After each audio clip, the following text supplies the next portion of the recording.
अगर मैं आपसे बोलूं कि चंपारण सत्याग्रह स्वतंत्रता संघर्ष के इतिहास में एक परिवर्तन बिंदु था। चंपारण सत्याग्रह स्वतंत्रता संघर्ष के इतिहास में एक परिवर्तन बिंदु था। चंपारण सत्याग्रह स्वतंत्रता संघर्ष के इतिहास में एक परिवर्तन बिंदु था। चंपारण सत्याग्रह स्वतंत्रता संघर्ष के इतिहास में एक परिवर्तन बिंदु था। तो आपको ये गुस्सा आएगा और आश्चर्य भी होगा कि आप एक ही सवाल को 4 बार रिपीट क्यों कर रहे हो। ये मैं नहीं रिपीट कर रहा हूँ दोस्तों, ये बीपीएससी रिपीट कर रहा है, क्योंकि उसने अपने मेंस के एग्जाम में इसी सवाल को सेम टू सेम हेडिंग और सेम टू सेम शब्द के साथ रिपीट किया है। उसने कब किया है? 1999 में, 2007 में, 2019 में और 2021 में सेम टू सेम हेडिंग के साथ उसने रिपीट किया है। तो आप समझिए कि बीपीएससी मेंस क्या स्थिति है। मैं आपको बोलूं कि बीपीएससी मेंस के जो क्वेश्चन है आप गेस कर सकते हैं तो आपको आश्चर्य होगा। बिल्कुल सही है दोस्तों, आप बिल्कुल ही गेस कर सकते हैं कि कौन से क्वेश्चन आने वाले हैं। ये क्वेश्चन मैंने 2017वीं बीपीएससी मेंस के लिए जो है गेस किया था और उसमें क्वेश्चन जो है मेरे आए भी थे, जो मैंने क्वेश्चन गेस किए थे। तो सोचिए बीपीएससी मेंस क्या चीज़ है ना। इसलिए आपको बीपीएससी मेंस के लिए आपको थीम का जानकारी होना बहुत ज़रूरी है कि कौन से थीम से क्वेश्चन पूछे जाते हैं।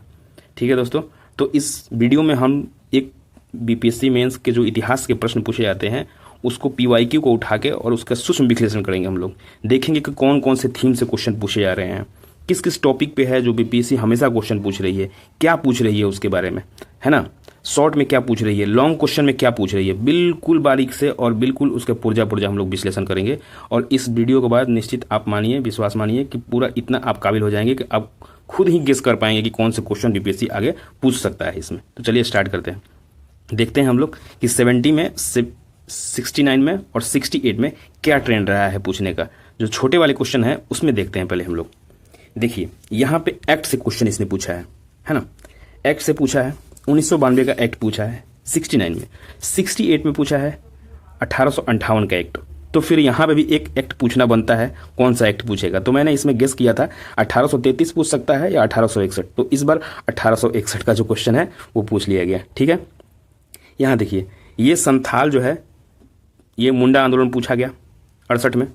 69 में पूछा गया संथाल। तो यहाँ पे मुंडा और संथाल के बीच में से कुछ बनता था, तो मैंने मुंडा गेस किया था, लेकिन आया यहाँ पे संथाल। ठीक है, तो दोनों में से कोई एक। तो मैंने बारीकी बहुत ही, अगर आप मोटा मोटी लेते हैं तो दोनों में से दोनों पढ़ के जाते तो बिल्कुल आ जाता। मैंने सोचा था कि 100% एक्यूरेसी, तो उसके तरीके से गेस करने का मैंने सोचा था। अब देखिए यहाँ पे एक आप देख लीजिए कि क्या है। यहाँ पे पूछा गया था मौर्य कला और यहाँ पटना कलम। तो दोनों में से मैंने यहाँ गेस किया था कि पटना कलम ही पूछेगा इस बार, और पटना कलम इसमें पूछा भी गया था। ठीक है, यहाँ पे देख लीजिए, यहाँ पे पूछा गया था गुफा चित्र, गुहा का विकास। और तो इसमें मैंने सोचा था कि मौर्य कला पूछेगा, और मौर्य कला इसमें पूछा भी गया था इस बार। ठीक है, अब देखिए लॉन्ग क्वेश्चन का ट्रेंड देख लीजिए, लॉन्ग क्वेश्चन का कैसे ट्रेंड है। लॉन्ग क्वेश्चन के ट्रेंड में देखने के लिए आपको पहले हम लोग पूरा देख लेते हैं इसमें कि कैसे क्या क्या ट्रेंड रहता है इसमें लॉन्ग क्वेश्चन में। देखिए बिहार का शिक्षा से संबंधित क्वेश्चन पूछा जाता है। ठीक है, उसके बाद आइएगा यहाँ पे तो राष्ट्रीय आंदोलन का क्वेश्चन पूछा जाता है। ठीक है, चंपारण से क्वेश्चन है। उसके बाद औद्योगिक तकनीकी शिक्षा संबंधित क्वेश्चन है, उदारवादी चरण के क्वेश्चन है, और मंदिर विकास का क्वेश्चन है। रविन्द्रनाथ टैगोर से क्वेश्चन है। यहाँ पे आधुनिक शिक्षा है। ठीक है ना, आधुनिक शिक्षा, और यहाँ पे देखेंगे आपको आधुनिक शिक्षा, दोनों आपको मिलेगा यहाँ पे। 70 में आ जाते हैं क्या क्वेश्चन पूछा है। अभी आपको थीम दिखाऊंगा, थीम से आपको बिल्कुल क्लियर होगा। अभी मैं तो अभी ऐसे ही दिखा रहा हूँ। ये देखिए चंपारण से क्वेश्चन आया, चंपारण पीछे शॉर्ट में भी था। उसके बाद देखिए पश्चिमी शिक्षा से पीछे ऊपर क्वेश्चन था, एक यहाँ भी देखिए पश्चिमी शिक्षा से क्वेश्चन है। ठीक है, उसके बाद देखिए आपको महात्मा गांधी के रचनात्मक कार्य से यहाँ संबंध, महात्मा गांधी बहुत इंपॉर्टेंट है, उससे क्वेश्चन पूछते हैं। अब हम लोग थीम का जो है बारीकी से विश्लेषण करते हैं कि कैसे कैसे किस किस थीम से क्वेश्चन आते हैं। उसके पहले आप लोग जान लीजिए थीम क्यों इंपॉर्टेंट है। थीम इसलिए इंपॉर्टेंट है ना कि अगर आपके पास थीम है ना, क्वेश्चन का थीम है, तो भटकाव नहीं होगा, बिल्कुल ही आप स्टिक हो जाएंगे कि कहाँ मुझे पढ़ना है, कौन से क्वेश्चन पढ़ने, कितना पढ़ना है ना। आप बेस्ट कंटेंट का तैयार कर लेंगे। मैं अगर आपसे बोलूँ कि जनजातीय आंदोलन पढ़िए और एक आपसे बोलूँ कि आप मुंडा और संथाल पढ़िए, बताइए दोनों में आपसे कौन सा ईजी है। आप जाहिर से बोलेंगे कि मुंडा और संथाल दो ही बात बोले हैं आप, तो दो मुझे पढ़ने लिए इजी रहेगा। तो आप सबसे बेस्ट से बेस्ट कंटेंट उसमें आप तैयार करके अपना रखेंगे, है ना। उसके बाद देखिए आपके पास प्रेजेंटेशन स्किल आ जाएगा। जो आप समय अलग अलग नोट्स को इकट्ठा करने में और वो करने में व्यतीत करेंगे, इससे अच्छा क्या करेंगे, आप अपने प्रेजेंटेशन स्किल पे काम कर लेंगे उतने समय में। हमेशा आप बीपीएससी के करीब रहेंगे। आप बीपीएससी का जो माइंड सेट है ना, थॉट प्रोसेस है, किस थॉट से काम करता है बीपीएससी, उसके आप बहुत करीब हो जाएंगे। तो आपके जो मार्क्स है ना वो निश्चित ही बढ़ेंगे। और पीवाईक्यू का तो बहुत ही जादू है दोस्तों। पीवाईक्यू पे आपके कमांड है ना, तो मेंस पास होने से आपको कोई भी नहीं रोक सकता है। तो देखते हैं थीम क्या है और हम लोग थीम निकालना सीखते हैं। आप ट्रेंड हो जाइएगा, एक स्किल है, आप सीख लीजिए बहुत अच्छे से। चलिए पाल कला देखते हैं हम लोग, पाल कला में क्या पूछता है। तो अब पाल कला में जैसे ही जाएंगे आप तो आपको दिखेगा यहाँ पे कला में हम लोग गए हैं, कला में पाल कला में गए हैं। पाल कला में क्या पूछता है कि बताइए पाल कला के भवन निर्माण की क्या विशेषता है, और दूसरा क्या करेगा, उसको बौद्ध धर्म के साथ कनेक्ट कर देगा, है ना, बौद्ध धर्म के साथ कनेक्ट करके उसको पूछ देगा। फिर पूछेगा पाल स्थापत्य कला क्या है और पाल मूर्ति कला क्या है। ठीक है, अगला बोलेगा, ये बहुत इंपॉर्टेंट है, पहले तो बोलेगा कि विशेषता बताइए। ठीक है, आपने इसका विशेषता बता दिया, चलिए आपने विशेषता बता दिया। उसके बाद बोलेगा जो विशेषता आपने बताया ना उसका आलोचनात्मक परीक्षण कीजिए। इसको आप मार्क कर लीजिए, विशेषता का आलोचनात्मक परीक्षण, ये हर जगह पूछा जाएगा। अगला पूछेगा कि बिहार में पाल कला की प्रधान विशेषता है। देखिए यहाँ भी विशेषता है, यहाँ विशेषता पूछा है, तो पाल से संबंधित ये क्वेश्चन पूछे गए हैं। अगला हम आते हैं मौर्य पे। ठीक है, अब देखिए मौर्य में क्या पूछता है, मौर्य कला की स्थापत्य कला की प्रमुख विशेषता को बताइए। यहाँ विशेषता आ गया, ऊपर भी विशेषता था।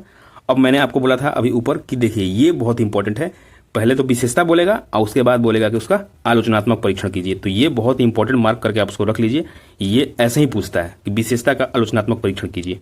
ठीक है, अब देखिए क्या पूछेगा कि जो आपने मौर्य कला पढ़ा है बताइए कि बिहार पर इसका क्या प्रभाव पड़ा है। बौद्ध धर्म के साथ उसको कनेक्ट करेगा, हर एक जो है ना आर्ट एंड कल्चर को बौद्ध धर्म के साथ कनेक्ट करके पूछेगा ही पूछेगा। ये इसका प्रमाण आप यहाँ देख लीजिए, ऊपर देखिए बौद्ध धर्म के साथ संबंध, नीचे बौद्ध धर्म के साथ संबंध और यहाँ भी बौद्ध धर्म के साथ संबंध, देखिए है ना। चलिए आगे, अब देखिए पटना कलम पूछता है। इसके बाद पटना कलम क्या बोलेगा, पटना कलम का अब बताइए पहले विशेषता। देखिए ऊपर भी विशेषता पूछा था, नीचे भी विशेषता पूछ रहा है। पटना कलम एक बार आपने पढ़ लिया, उसका पूरा फीचर्स पता कर लीजिए। फिर देखिए ये सबसे इंपॉर्टेंट जो मैंने ऊपर बोला यहाँ भी बोलूंगा।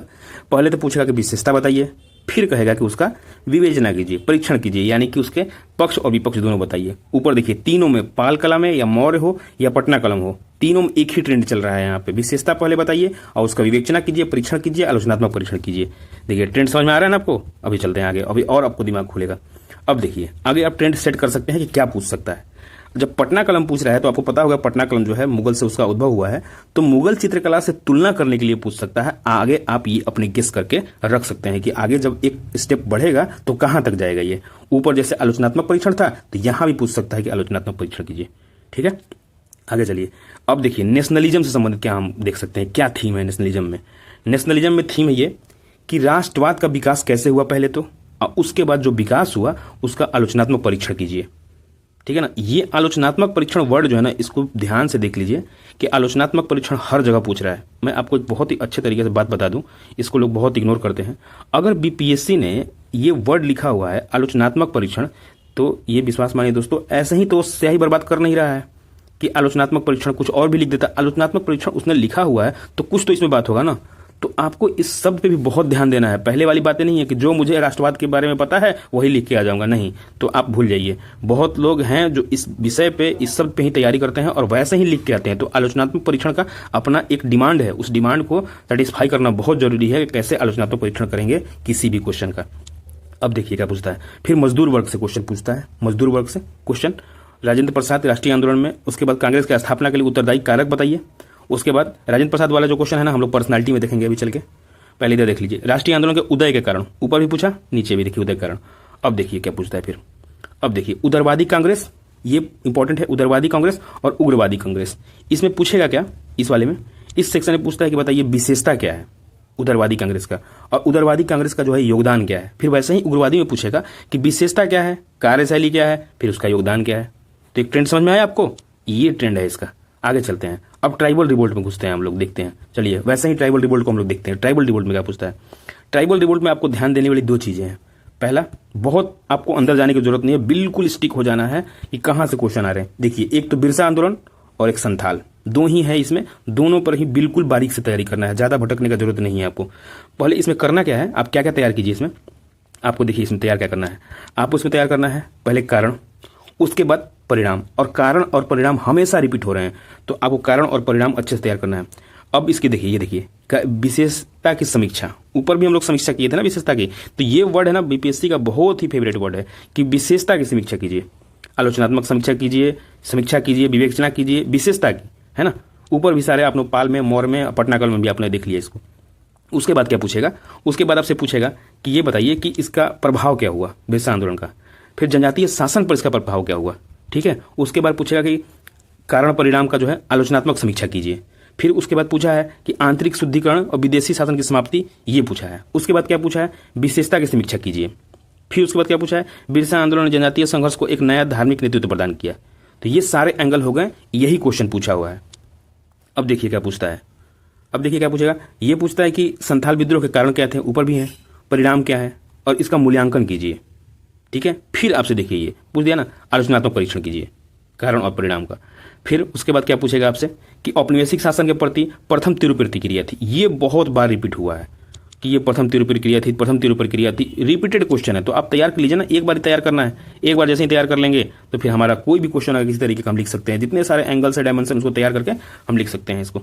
फिर जनजातीय शासन पर इसका क्या प्रभाव पड़े, ये तैयार करना है आपको। अगला थीम देखते हैं हम लोग। अब चलते हैं 1857 में, देखते हैं कि क्या क्या क्वेश्चन पूछा हुआ है। तो हम देखते हैं, ये देखिए कारण पूछा है, फिर परिणाम पूछा है, और इस कारण और परिणाम का बोला है कि आलोचनात्मक परीक्षण कीजिए। ऊपर से ही देख लीजिए ट्रेंड चलता आ रहा है, आलोचनात्मक परीक्षण ही आलोचनात्मक परीक्षण। तो एक बार हम क्यों नहीं आलोचनात्मक परीक्षण का अपना एक जो है जितने सारे पॉइंट्स हैं वो रेडी कर लेते हैं हर टॉपिक से रिलेटेड, तो जो भी पूछेगा हम फिर लिखने के लिए बिल्कुल ही सहज हो जाएंगे। उसके बाद पूछा है कि असफलता के क्या कारण है। असफलता के जो कारण है उसकी विवेचना करनी है, उसका पक्ष और विपक्ष इसमें बताना है। फिर बिहार में इसके क्या प्रभाव रहे हैं, कुंवर सिंह का क्या योगदान रहा है, कुंवर सिंह का योगदान का जो है आलोचनात्मक परीक्षण करना है इसमें। ठीक है, उसका महत्व क्या रहा है, देखिए यहाँ महत्व पूछा है, महत्व क्या है। उसके बाद फिर बोलेगा महत्व का जो है आलोचनात्मक परीक्षण कीजिए यहाँ पे, है ना।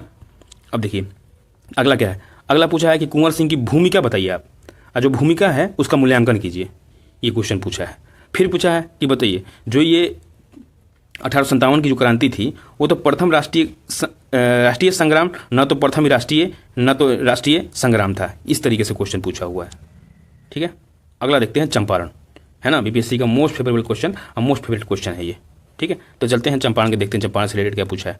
चंपारण पूछा है कि कारण बताइए, परिणाम बताइए, फिर पूछा है विशेषता बताइए, फिर पूछा है कि गांधी जी के हस्तक्षेप की विवेचना कीजिए, और अगला क्वेश्चन है बहुत ही आपको आश्चर्य होगा, ये पूछा है 4 बार रिपीटेड क्वेश्चन पूछा हुआ है कि एक परिवर्तन बिंदु था, निर्णायक मोड़ था 2007 में, 19 में, 21 में, है ना।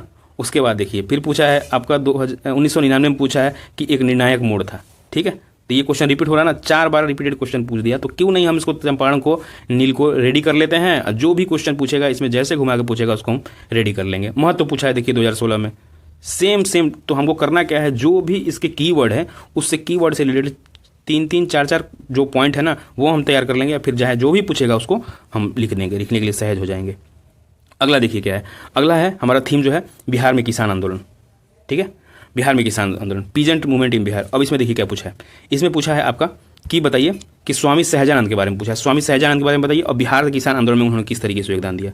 फिर अगला देखिए इंपॉर्टेंट कि आलोचनात्मक टिप्पणी कीजिए, जो उनका योगदान रहा उस योगदान संबंधित आलोचनात्मक टिप्पणी कीजिए, यानी पक्ष और विपक्ष बताइए। फिर पूछा है अगला कि जो स्वामी सहजानंद के किसान आंदोलन था, किसान सभा आंदोलन के बारे में बताना है उनका। ठीक है, अगला थीम देखते हैं हम लोग। अगला थीम है बिहार में शिक्षा का विकास। ठीक है, बिहार में शिक्षा का विकास, इसमें देखते हैं कि क्या क्या पूछा है अभी तक। इसमें पूछा है कि पाश्चात्य शिक्षा और तकनीकी शिक्षा, पाश्चात्य शिक्षा और तकनीकी शिक्षा, 2 ही चीज़ से इसमें क्वेश्चन पूछे गए हैं, और लेकिन जो उसका टाइम फ्रेम है ना वो चेंज करके पूछता है। जैसे 1900 से 1947, 1857 से 1947, 1858 से 1914, फिर 1813 से 1947। तो इस टाइम फ्रेम में, एक टाइम फ्रेम के हिसाब से आप आंसर को इसमें तैयार करेंगे, और जो भी टाइम फ्रेम का पूछेगा उस टाइम फ्रेम में हम लिख देंगे, सिंपल। अगला देखते हैं क्या पूछा है।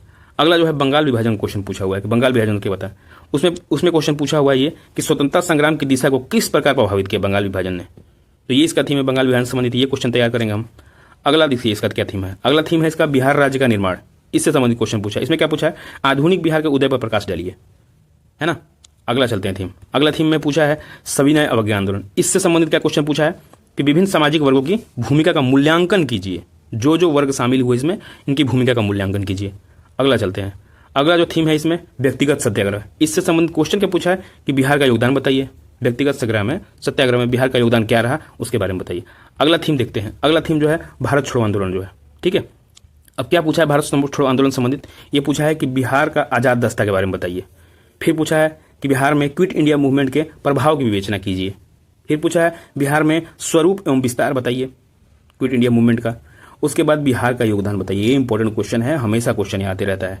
आजाद दस्ता और बिहार का योगदान, ये हमेशा क्विट इंडिया मूवमेंट का आते रहता है क्वेश्चन। बिहार में जन भागीदारी का वर्णन कीजिए, कौन कौन लोग जन भागीदारी की है इसमें। ठीक है, देखिए सविनय में भी पूछा और जन भागीदारी क्विट इंडिया मूवमेंट में भी पूछा। फिर उसके बाद पूछेगा कि जयप्रकाश नारायण का योगदान बताइए, है ना। उसके बाद देखते हैं क्या पूछता है। फिर क्विट इंडिया मूवमेंट पर निबंध लिखिए एक, इससे संबंधित। अब सुभाष चंद्र बोस पे देखते हैं क्या, इस थीम पे क्या क्वेश्चन पूछा है। सुभाष चंद्र बोस पे पूछा है कि सुभाष चंद्र बोस और आईएनए दोनों को मिक्स करके इसमें पूछा हुआ है कि इसके बारे में बताइए। अब इंपॉर्टेंट सबसे देख लेते हैं महात्मा गांधी।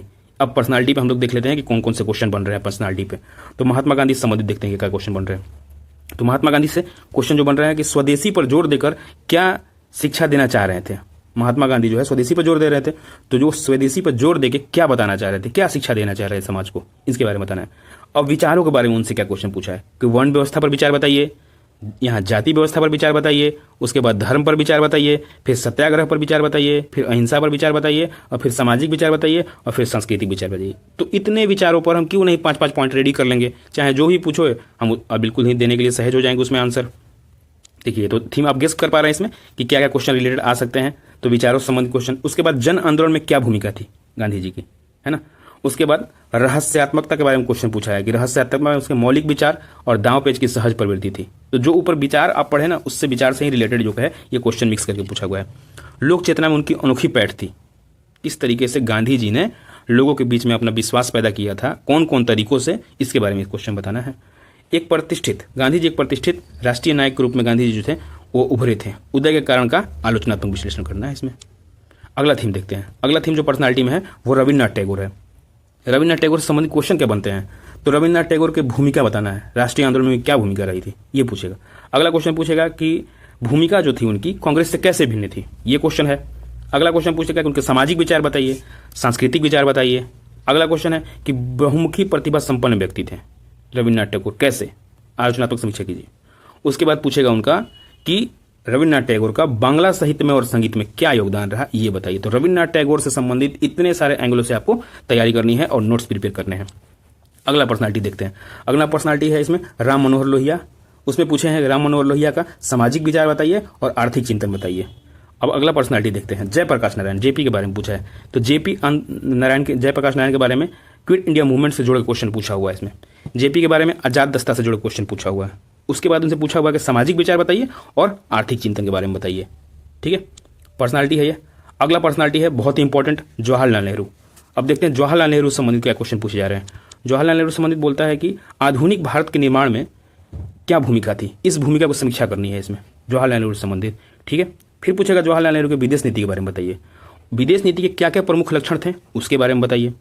फिर क्या पूछता है अगला क्वेश्चन जो है कि धर्मनिरपेक्षता के बारे में बताइए, जवाहरलाल नेहरू ने धर्मनिरपेक्षता को कैसे भारत में इंप्लीमेंट किया और आगे बढ़ाया। उसके बाद सांप्रदायिकता और धर्मनिरपेक्षता पर विचार। तो इतने सारे जवाहरलाल नेहरू से संबंधित जो है एंगल्स हमको तैयारी करनी है, ये हमारी थीम है। उसके बाद देखिए राजेंद्र प्रसाद के बारे में आते हैं पर्सनालिटी। राजेंद्र प्रसाद में पूछा हुआ है कि राजेंद्र प्रसाद का स्वतंत्रता आंदोलन में क्या योगदान रहा, है ना, इनके पूछे गए हैं। और उसके बाद अगला क्वेश्चन गेस कर सकते हैं कि राजेंद्र प्रसाद के क्या विचार थे, कमजोर वर्गों के प्रति, भारतीय विभिन्न वर्गों के प्रति क्या विचार थे, सामाजिक आर्थिक विचार क्या थे और राजनीतिक विचार क्या थे, उसके बारे में हम लोग एक अगला क्वेश्चन गेस करके हम लोग तैयारी कर सकते हैं इसमें। आगे आते हैं अब देखते हैं इसमें दलित आंदोलन के बारे में। दलित से संबंधित एक थीम है दलित, उसमें देखते हैं क्या पूछा गया है। दलित से संबंधित बिहार में दलित आंदोलन बताइए, बिहार में दलित आंदोलन किस तरीके से हुआ और आगे बढ़ा उसके बारे में बताना है। फिर अगला थीम है हम लोग का मजदूर वर्ग और राष्ट्रीय आंदोलन, है ना। तो मजदूर वर्ग और राष्ट्रीय आंदोलन में मजदूर वर्ग से पूछा गया है और इंडेंचर पद्धति पूछा गया है। बंधुआ मजदूरी के बारे में पूछा गया है, जो इनको बाहर ले जाया जाता विदेशों में, उससे संबंधित करके एक क्वेश्चन पूछा गया है इसमें। तो दोस्तों ये हमारे पास जो है सारे थीम है, इन थीम को आप तैयार कर लीजिए, इन थीमों का तैयार कर लीजिएगा तो विश्वास मानिए आप इन थीमों को तैयार कर लेने के बाद आपके कोई भी क्वेश्चन नहीं छूटेंगे। और इतने सारे थीम से अगर आप तैयार कर लेते हैं तो आगे जो भी थीम पूछे जाएंगे आप गेस करने के लिए बिल्कुल ही रेडी हो जाएंगे कि इन थीम पे जो हमारे क्वेश्चन आगे बनेंगे, है ना। तो थीम को समझना और थीम पे तैयारी करना बहुत जरूरी है। अगर आप थीम को पकड़ लेंगे ना तो विश्वास मानिए आप बीपीएससी को पकड़ लेंगे, फिर मेंस में आपको नंबर उठाने से कोई नहीं रोक सकता है। तो इस पे काम कीजिए, है ना, और बहुत ही ध्यान से इस पे देखिए और समझ के इसको तैयारी कीजिए। धन्यवाद दोस्तों, इस वीडियो में इतना ही था। अगर आपको वीडियो पसंद आया तो सब्सक्राइब कर दीजिए। जय